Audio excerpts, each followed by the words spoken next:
ઘણા બધા લોકોનો અને ખાસ કરીને યંગ જનરેશનનો એક સળગતો પ્રશ્ન છે કે લગ્નના અમુક વર્ષો બાદ પ્રેમ ધીમે ધીમે કેમ અદૃશ્ય થઈ જાય છે।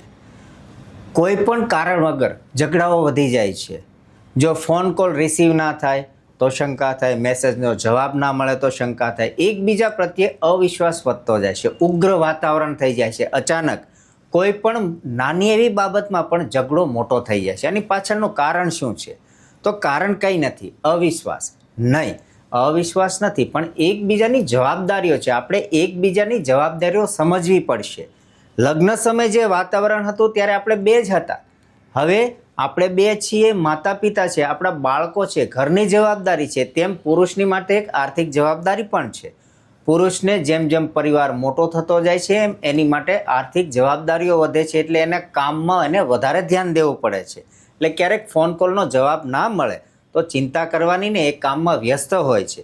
એવી જ રીતે જો કોઈ સ્ત્રી સમયસર ફોન કોલનો જવાબ નથી આપતા, એનો મતલબ કે કદાચ તમારા માતા પિતા સાથે અથવા તો બાળકોના કામમાં વ્યસ્ત હોય છે। એટલે પ્રેમ એ કોઈ જેવા તેવા વ્યક્તિ માટે નથી, એ તો હિંમતવાળા વ્યક્તિનું કામ છે। વિશ્વાસ રાખો, એકબીજાની કદર કરો, એકબીજાની ભાવના સમજો તો સંસાર સુખેથી ચાલ્યા રાખશે। બાકી જો શંકા કુશંકા કરી તો તકલીફ થવાની જ તે।